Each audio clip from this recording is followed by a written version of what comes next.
Andy, thank you so much for joining us here at Pleasure. FundForum International. You're going to be talking today about retirement, how it's not a sort of specific date in time, if you like, now. Yeah, that's right. I think the interesting thing for this industry and the exciting thing is certainly from my market in the UK, the amount of new savings that is going to go into retirement over the next few years as a result of government and regulatory intervention and auto-enrolment. So 11 million new savers, more money coming in, has got to be good news for the industry. I think the challenges for the industry will be coming up with products and propositions which are accessible and meaningful to the mass market. It's great that there's all this new money coming in, but invariably it's going to be mass market customers with relatively small pots to start with, and trying to get them interested in what they're doing, understanding risk and saving in the right way is going to be important. So that leads us to another big challenge, which is how those consumers get access and get the right help. And I deliberately use that word, not guidance, not advice, because they're talked about all the time, but customers need help around proper financial planning before they get onto the more complex subjects of asset allocation and what investment to put into, which frankly, most of them probably not that interested in. It's interesting hearing you even simplifying your own language with me. That's what you've got to do with the customer going forward. People want more clarity, if you like. They do, and I think the investment management industry is a complicated industry, and we deal with individuals who've got a lot of wealth, we deal with big institutional investors. But if you go to my part of the world, which is retail and individual customers, they do need that simplicity, and they need what we call martini access, anytime, any place, anywhere. Why is it not like the gentleman talked about yesterday when he was talking about why can you not talk to the Apple Watch and say, where do I invest my money? Somebody will do that. It will be here before we know it. So I think the challenges for this industry is to transform quickly and get away from being tucked away at the back of the investment value chain, which is meaningless to customers, and have a relationship with the customer.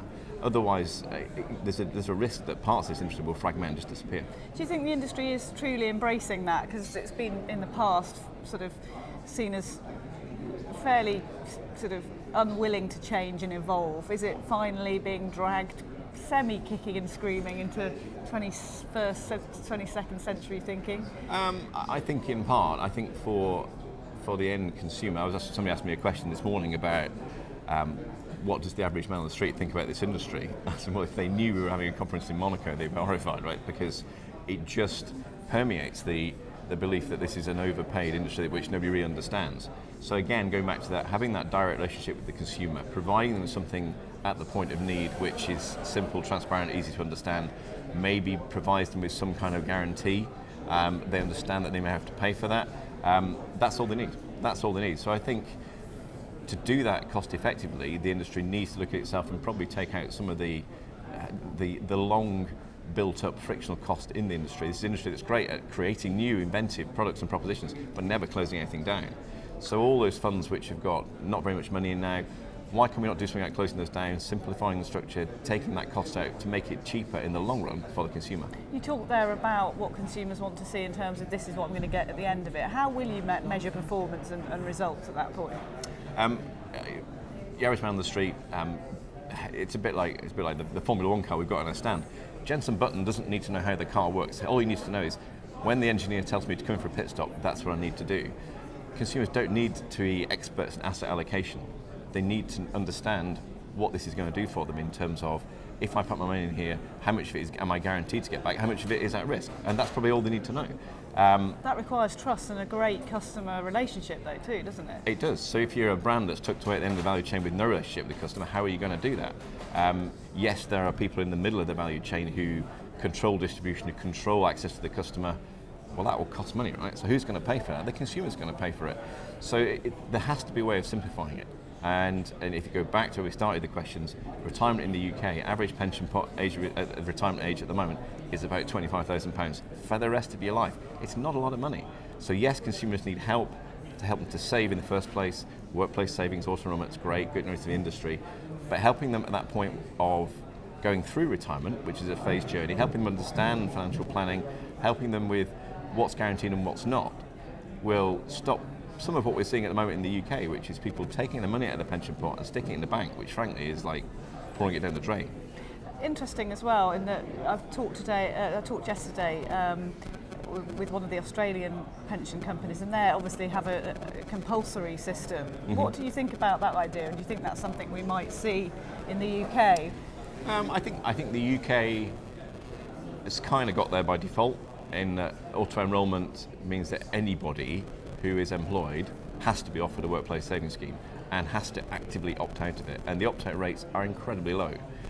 If I was being cynical, maybe it's because people haven't figured out they can opt out. But who cares, right? They've got it, it's there. And it's still giving consumers choice to say, I can opt out.